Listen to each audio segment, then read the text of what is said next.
말씀을 낭독합니다. 마가복음 11장 1절에서 10절까지입니다.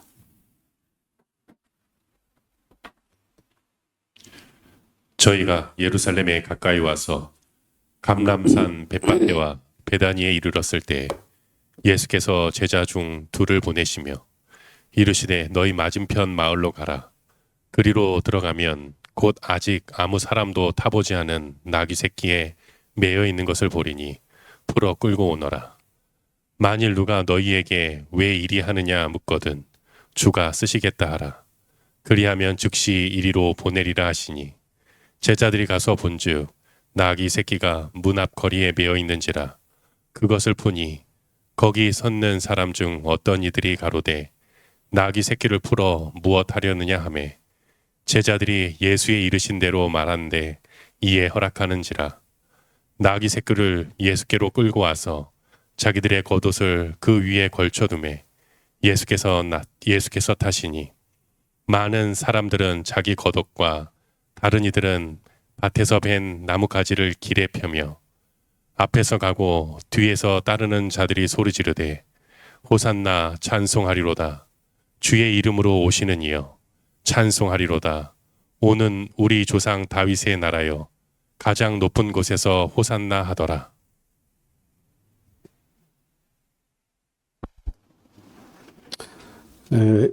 예수님은 이런저런 그 행사 치레 이런 것은 별로 그렇게 추구하지 않으셨던 분인데 그래도 이 예루살렘 입성하는 모습은 그런 대로 어떤 형식을 갖추고 또 모양새를 만들어 갔는데 그래도 제가 보기로는 그 예수님의 존귀하심과 그 높으심과 이런 것을 놓고 비교해서 생각한다면은 초라하기 이를 데 없었다 그런 생각을 합니다. 왜냐하면은 예수님이 그저 보통 왕이 아니고 왕들의 왕, 만왕의 왕이시고 만주의 주시고 우주적인 그런 권세를 가진 분이 그 행렬이란 것은 너무 초라했을 거다 하는 생각을 합니다. 전에 마태복음 공부할 때 잠깐 언급했던 말씀이지만은 다시 한번 그림을 보면서 앞으로 보겠습니다. 이건 그림을 아마 AI가 그린 것 같은데 너무 잘 그린 것 같아요. 그 나귀가 너무 건장해가지고 거의 말 수준이죠. 여기 성경에 보면은 멍에 아무 사람도 타보지 않은 나귀 새끼라고 그렇게 기록되어 있어요. 그럼 이거는 보니까 난 당나귀가 이렇게 건장을 처음 봤어. 좀 너무 거창하게 그린 것 같아요. 근데 예수님이 탔으니까 좀 근사하게 그린다고 그린 모양인데 어떻든 스가랴서에 예언되었던 대로 그 너희 왕이 임하시는데 그는 겸손하여서 멍에 매는 나귀 새끼를 탔도다 하는 그 스가랴의 먼 훗날에 있을 일들을 예언했던 그 예언이 성취되는 장면인데 기본적인 자세는 겸손한 왕이다. 여러분 온 세상에서 왕이라고 하면은 어떻든 백성을 다스려야 되고 통치해야 되기 때문에 굉장히 그저 위험 있게 보이려고 다 생쇼를 다 합니다. 제가 본 그런 여러 궁궐들이 있는데 그 중에 스페인 궁전이라든지 영국의 버킹엄 궁전이라든지 아니면은 터키에 있는 돌마바체 궁전이라든지 이런 그 궁전 옛날에 그 나라가 잘 나갈 때 건축한 그런 왕궁들을 가서 보면요. 정말 절도하면 절도해. 예. 우리 경복궁은 너무 검소하고 너무 초라한 그저 나무 꼬챙이 가지고 지은 그런 집에 불과해요. 제가 보지 못한 것 중에 뭐 베르사유 궁전은 또 더 굉장하다는데 정말 굉장하고요.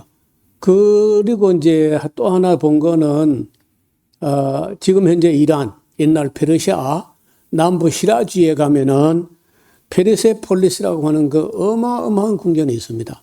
물론 뭐 다 무너져서 지금은 그 기초 또래라 기둥 몇 개 이런 정도 하고 그런 규모가 보이는데 어떻든 한결같이 그 왕들은 그 뭐 굉장한 권위가 있어 보이게 하려고 그 왕궁들을 약소국의 왕들이나 신하들이 와서 기가 팍 죽어버릴 만큼 그렇게 어마어마하게 짓습니다. 근데 제가 미국의 워싱턴 DC는 백악관 앞에 가봤거든요. 안에는 안 들어가보고 밖에만 봤는데 겉으로 보기는 별게 없어요. 초라하고 뭐 별로 모양새도 없고 그런데 안에 들어가 보면 그렇지 않다는 거예요. 백악관에 들어가 본 사람들은 뭐 하려고 대통령하고 몇몇 비서관하고 참모진은 근무하는데 뭐 하려고 이렇게 어마어마하게 지었냐 하고 물어보니까 누가 다른 나라 대통령이나 뭐 수상이나 이런 사람 와서 기가 팍 죽어버리게 하려고 그렇게 했다. 그 뭐 공통적일 겁니다. 공통적이에요. 여러분 중국의 자금성도 가면 대단하잖아요. 어마어마해 정말. 그걸 다 세계 각국의 왕들이 와서요. 걸어 들어가는 게 아니고 무릎으로 기어가지고 그 자금성을 통과해가지고 그 중국의 황제를 배할했다는 거예요. 그 왕이라는 게 다 그 모양인데 앞을 보겠습니다. 여기 우리가 맞이하는 그날 예루살렘에 입성하시는 예수님은 첫째 온유한 왕이다.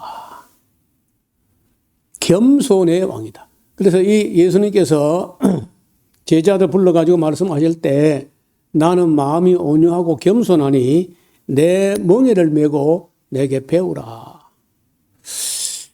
그렇게 말하는 왕이 세상에 있겠나? 온유하고 겸손을 배워라. 그 다음에 평화의 왕. 아니 미국 대통령쯤 되면 국력도 있고 뭐 권력도 있고 뭐 많이 있잖아요. 좋은 일 하려면은. 근데 기껏 한다는 게 약한 나라, 가난한 나라, 어려운 나라 침범해가지고 폭탄 가지고 좁혀는. 저는 볼 때 그런 미국은요, 야만인에 가깝습니다. 야만인. 그렇잖아요. 대통령 한 4년 임기하는 동안에 그 정도 지금 전쟁하는 그 정도 비용을 들이면요, 좋은 일 정말 많이 할 수 있을 거라. 근데 단 한 건도 안 하거든. 단 한 건도.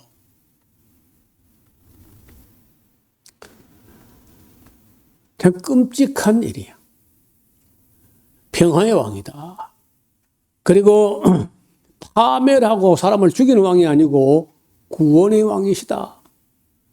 뭐 사치하고 화려하고 한 게 아니고 검소한 왕이시다.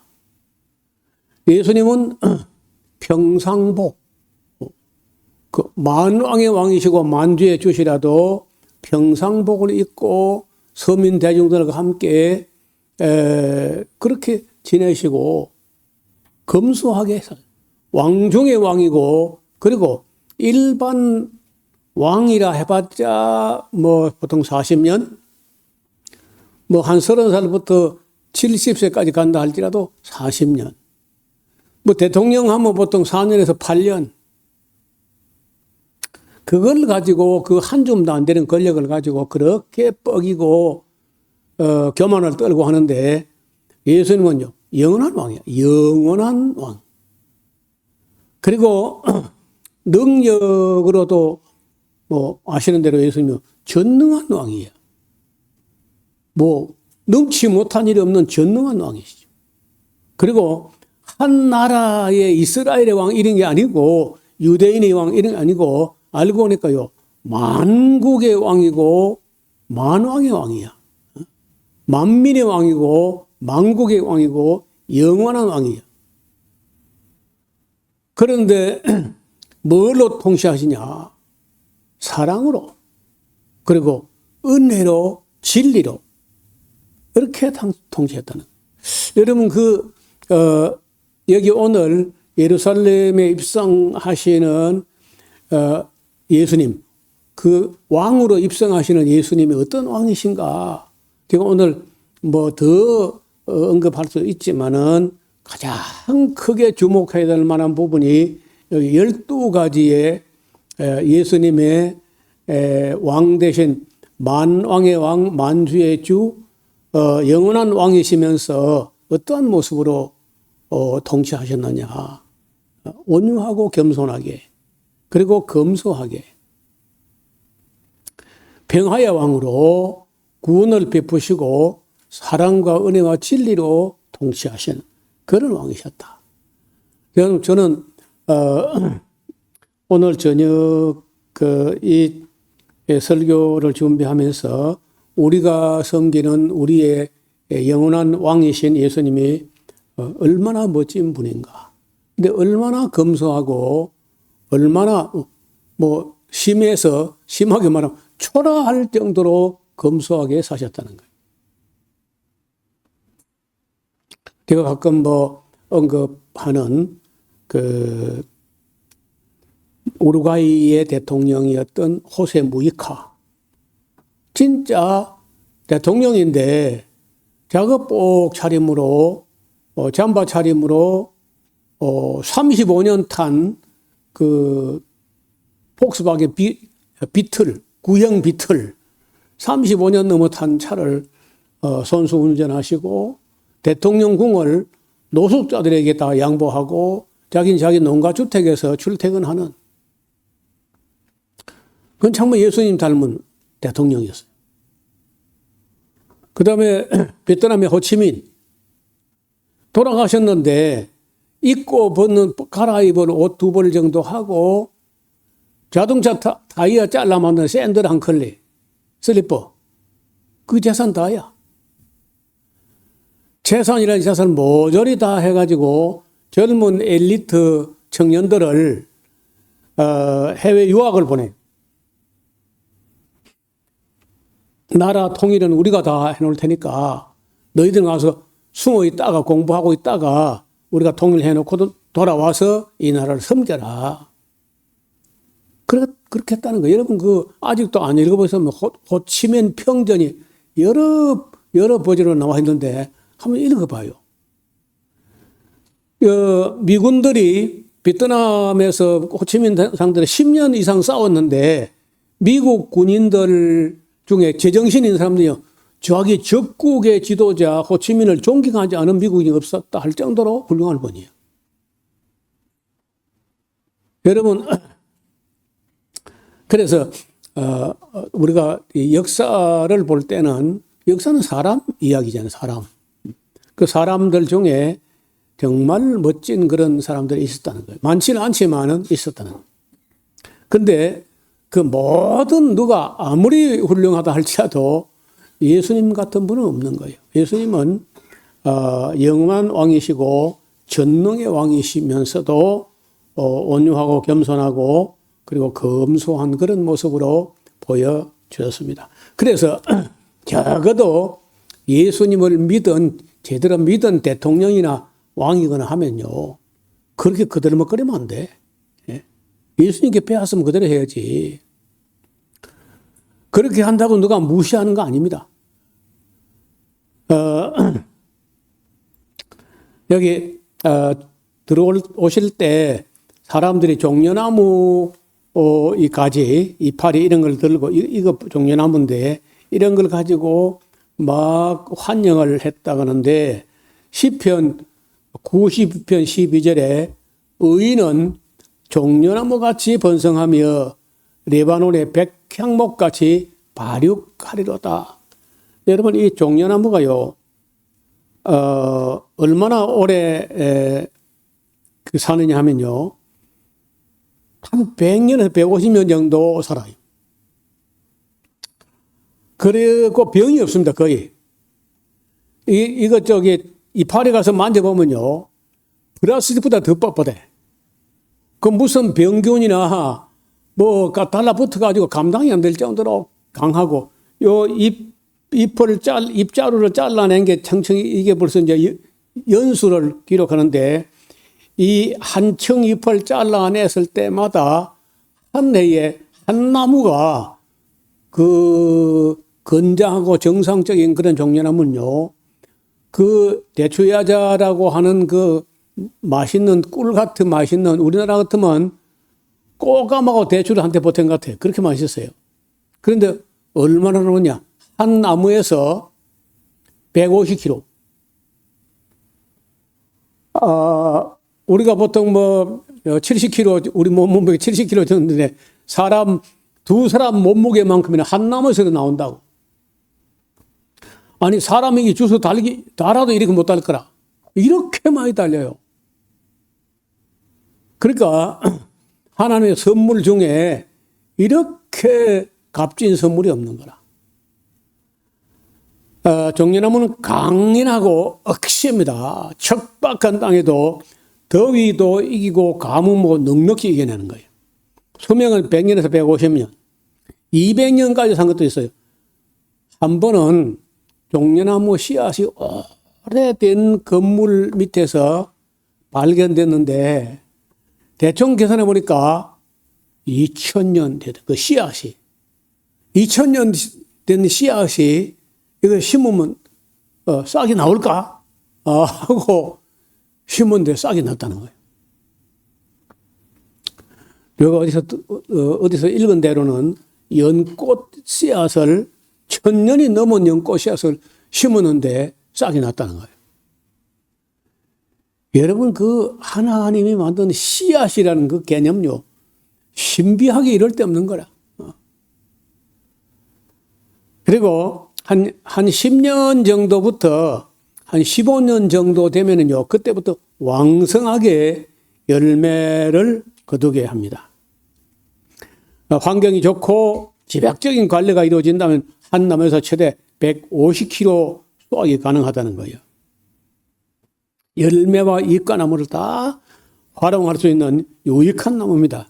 그리고 승리를 상징하고 번영을 뜻하며 기쁨과 영광을 나타내는데 예수님께서 입성하실 때 예루살렘에 있는 보통 가난한 사람들 그리고 이제 천하 만국으로부터 경건한 유대인들이 다 종려나무 가지를 들고 환영을 했다는 거예요. 그래서 우리가 보통 종려주일이라고 이렇게 말합니다. 그 부활절 바로 전주일을 종려주일이라고 합니다. 이스라엘은 붉은 아네모네를 참 사랑해서 신부꽃이라고 하고 또 이스라엘 사람들이 사랑하는 꽃 중에 백합꽃하고 수선화 이런 성경에도 여러 번 나오는 꽃인데 그 중에 이제 종려나무 이야기 혹은 뽕나무 이야기도 많이 나오고 포도나무나 무화과나무 이야기도 여러 번 나와요. 그 중에 아마도 가장 강력한 나무가 있다면은 종려나무라고 생각합니다. 그래서 예수님께서 오실 때 그런 환영이 있었다는 것을 우리가 읽을 수가 있습니다. 그때 천하 각국으로부터 경건한 유대인들이 모여왔는데 먼 데로 하면은 파르티아, 미디아, 메소포타미아, 엘람, 가바도기아, 폰투스, 비두니아, 부르기아, 로마, 아시아, 밤벨리아, 그레데, 리비아, 애굽, 아라비아까지 이렇게 그 넓은 땅에 흩어져 있는 유대인들이 일평생 한 번이라도 예루살렘 가서 유월절 명절을 지켜보고 싶다. 막연한 그냥 성지순례가 아니고 예루살렘 성전에 가서 제사를 드리고 싶다. 이게 소원이었는데 세례 요한 때부터 이상한 소문이 막 온천으로 퍼지는 거예요. 메시아가 왔다. 큰 선지자가 나타났다. 이 소식을 듣고 빚을 내서라도 가보고 싶던 예루살렘을 가보고 싶다 해가지고 많은 사람들이 몰려온 겁니다. 뭐 바데, 메데, 엘람 이런 그 먼 곳은요 한 8개월 걸리고 웬만하면 2개월 정도 걸리는 그런 길을 시간과 경비를 써가지고 정말 먼 길을 온 거야. 그래서 그 나귀를 뭐 풀어 끌어오라는 우리가 다 아는 이야기인데 8절에 많은 사람은 자기 겉옷과 다른 이들은 밭에서 벤 나무 가지를 길에 펴며 또 앞에서 가고 뒤에서 따르는 자들이 소리 지르되 호산나 찬송하리로다. 주의 이름으로 오시는 이여 찬송하리로다. 오는 우리 조상 다윗의 나라여 가장 높은 곳에서 호산나 하더라. 호산나 하는 말은 히브리어로 이제 구하옵나니 이제 구하옵소서, 구원하옵소서 그런 뜻입니다. 그리고는 이제 예수께서 예루살렘에 이르러 성전에 들어가셨는데 모든 것을 둘러보시고 때가 이미 저물매 12 제자를 데리고 베다니에 가셨다. 그러니까 다른 복음서를 보면은 바로 그 성전 들어가시자마자 성전을 깨끗하게 하는 성전 숙청을 하신 것들인데 여기는 보니까 첫날은 그런 숙청을 안 한 것 같아요. 확실하지가 않은데 어떻든 여기를 보면은 그냥 성전까지 갔다가 바로 또 베다니를 그러니까 그 만왕의 왕이시고 영원한 왕, 전능한 왕이신 분이 밤에 주무실 때는 왕궁도 아니고 성경도 아니고 다시 나사로가 있는 베다니 동네. 예루살렘에서 한 1km 조금 넘어 되는데 산꼭대기를 넘어서 감람산을 넘어서 조금 내려가야 돼요. 거기를 가서 주무시고 합니다. 12절 이튿날에 저희가 베다니에서 나왔을 때 예수께서 시장하셨다는 거예요. 왜 시장하셨느냐 하면은 제가 보기로는 어제 저녁도 안 드셨을 겁니다.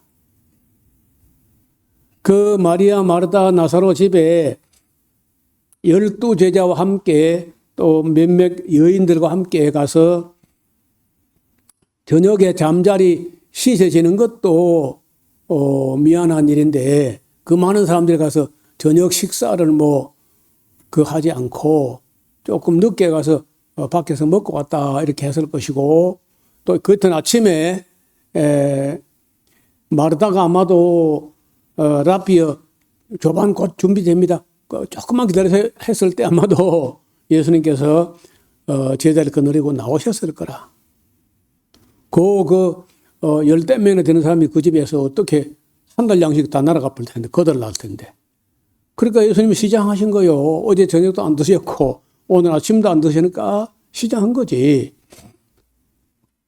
그래서 멀리서 잎사귀 있는 한 무화과 나무를 보시고, 혹 그 나무에 무엇이 있을까 하여 가셨더니 가서 보신즉 이파리, 잎사귀 외에 아무것도 없어.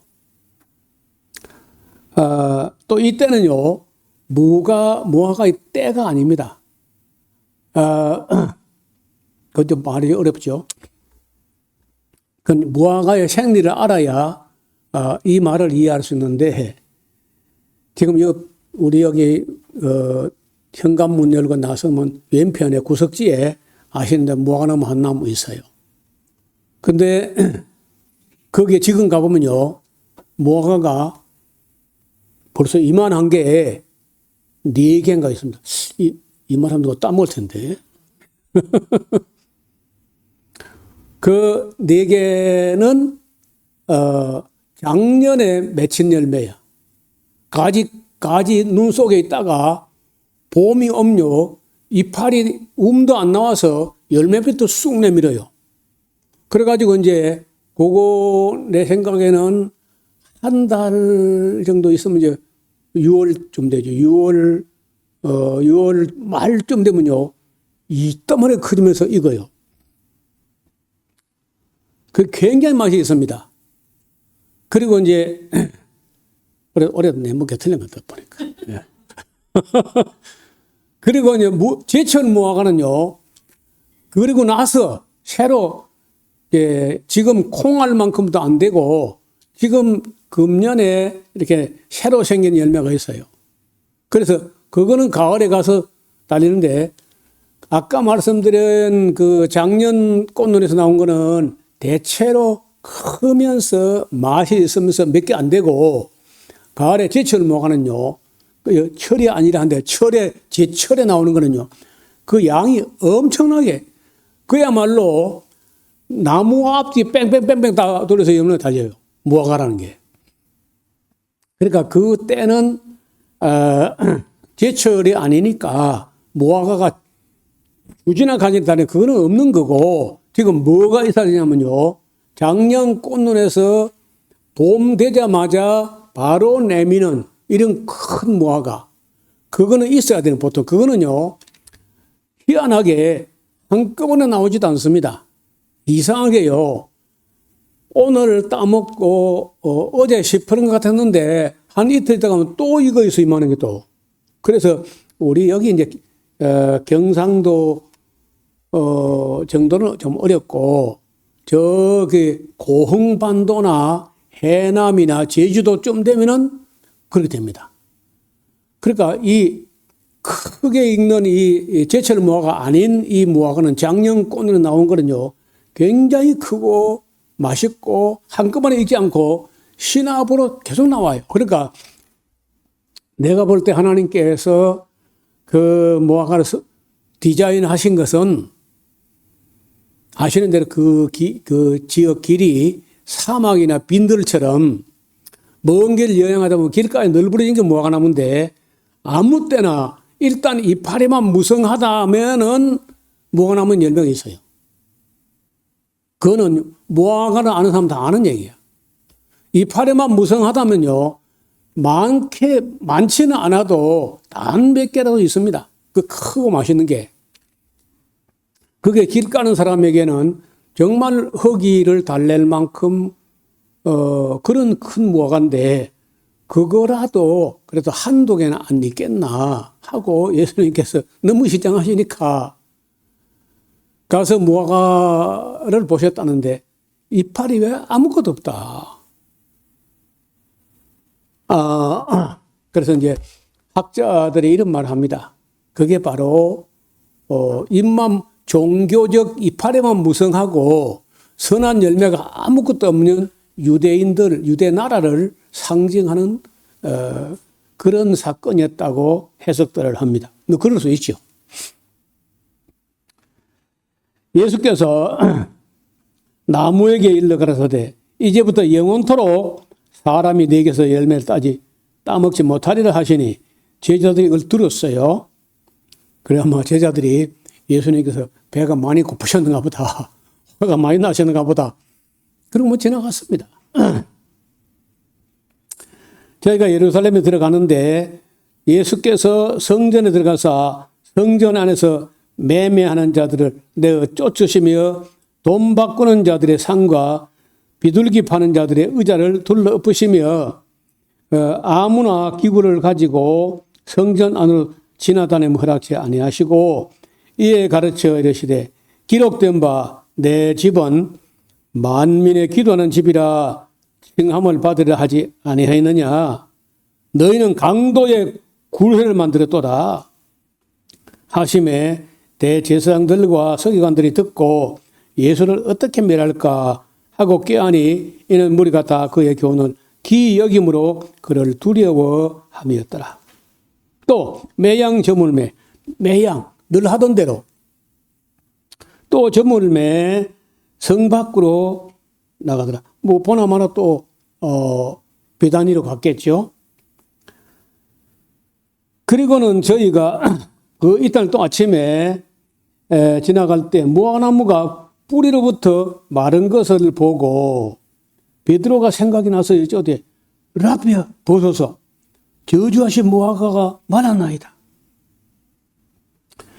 예수께서 대답하여 저에게 이르시되 하나님을 믿으라.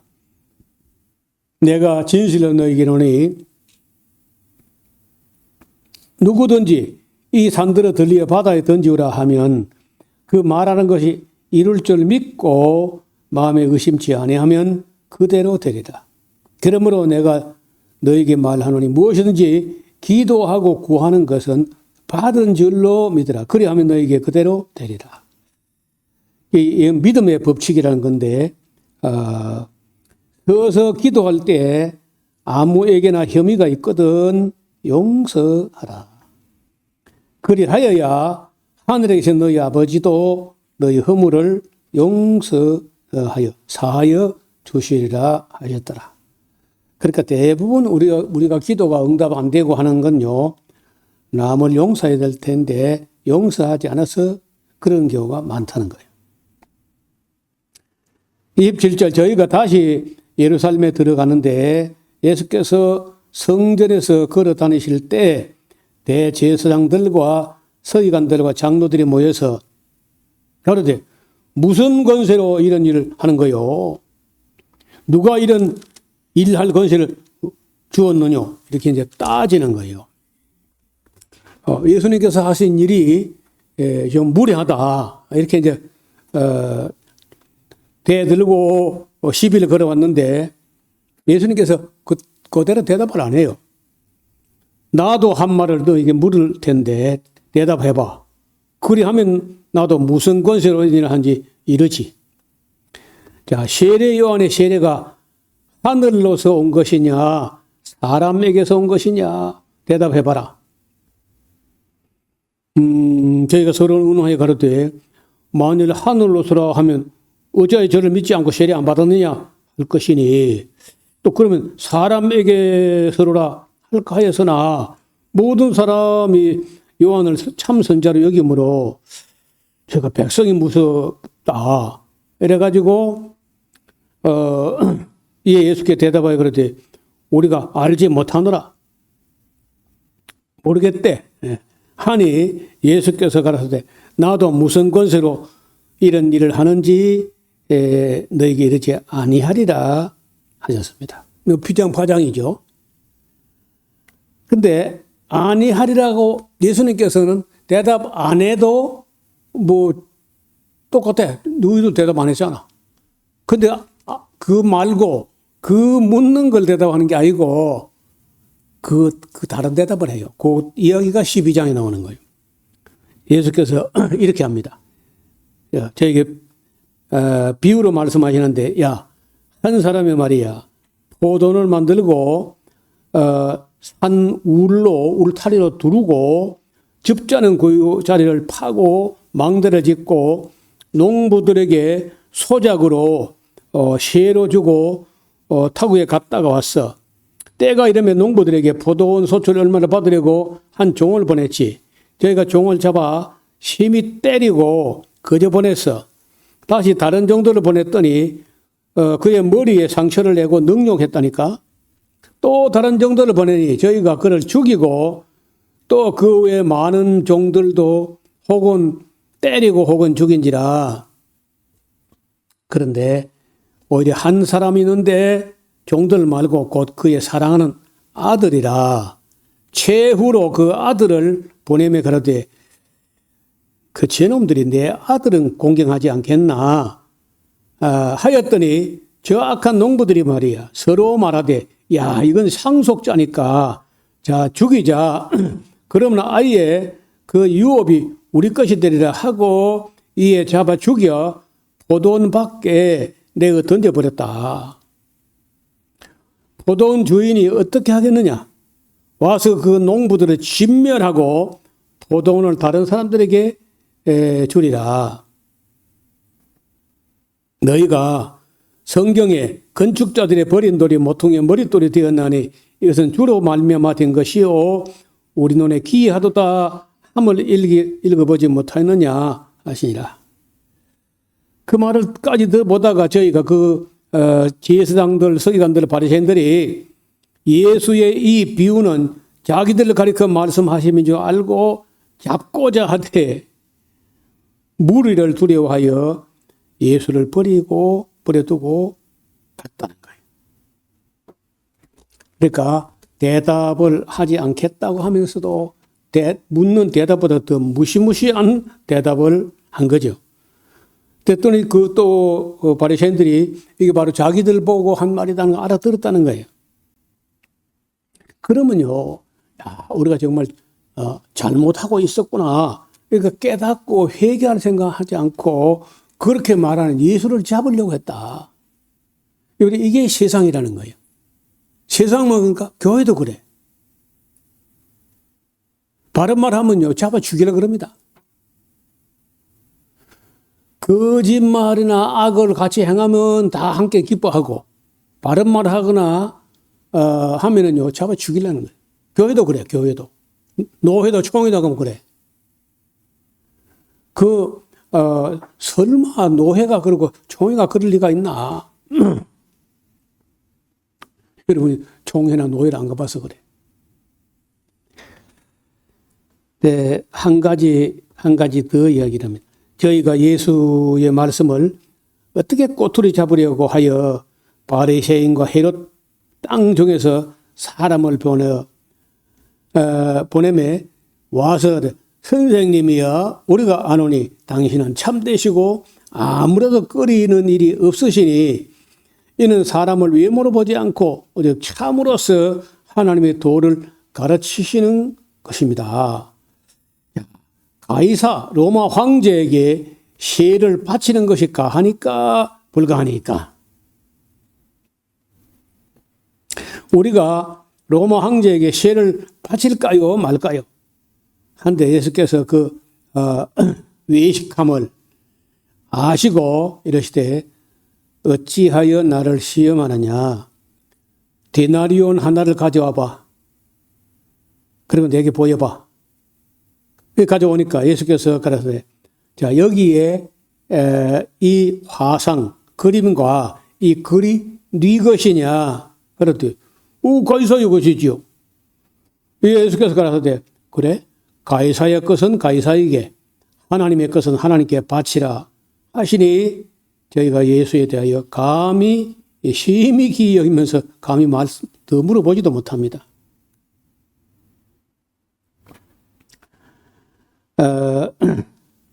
이와 같이 예수님께서 지금 이제 마지막 한 주간을 종려주일 이후로 목요일 오전까지 그러면 이제 월요일, 화요일, 수요일, 목요일 오전까지 한 4일 동안을 예루살렘 그 유대교 지도층 사람들하고 사사건건 충돌해요. 여러분 참 진리를 가지고 이 교권주의자 이런 사람들하고 만나면서 부닥칩니다. 그래서 예수님도 예루살렘에 오니까 바로 부닥치는 거라. 예루살렘이 아니고 다른 데서는 환자, 가난한 사람, 병든 자 이런 사람들하고는 충돌할 일이 없어요. 그런데 권력을 가진 자, 교권을 가진 자 이런 사람들하고 만나자마자 계속해서 충돌한다는 거예요. 오늘은 여기까지만 말씀드리고 2장 18절 이하는 다음 시간에 같이 나누도록 하겠습니다.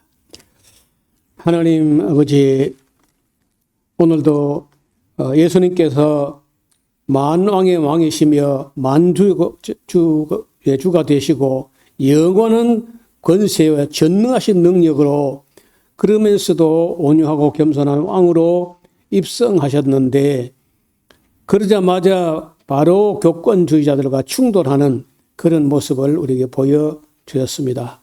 예수님 하시는 말씀을 잘 듣고 새기고 그 안에서 진리를 깨닫고 언제나 의로우신 예수님 편에서는 하나님의 사람들 되게 하여 주옵소서.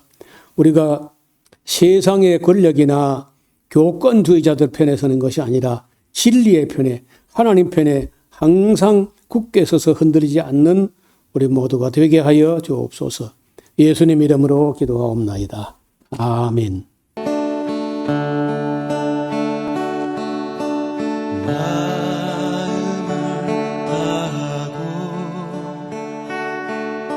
성품을 다하고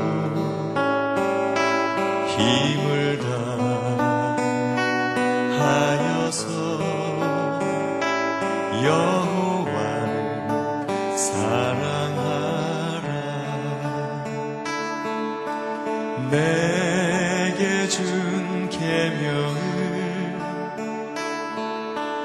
마음에 새기고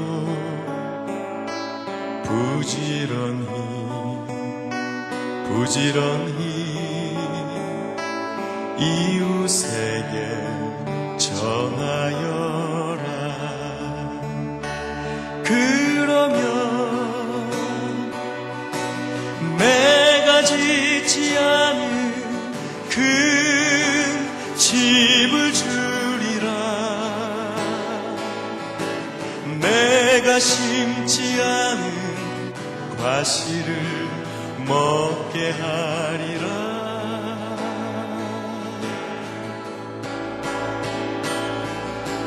그러나 한 가지 잊지는 말아라. 죄인 된 우리를 구원하신 여호와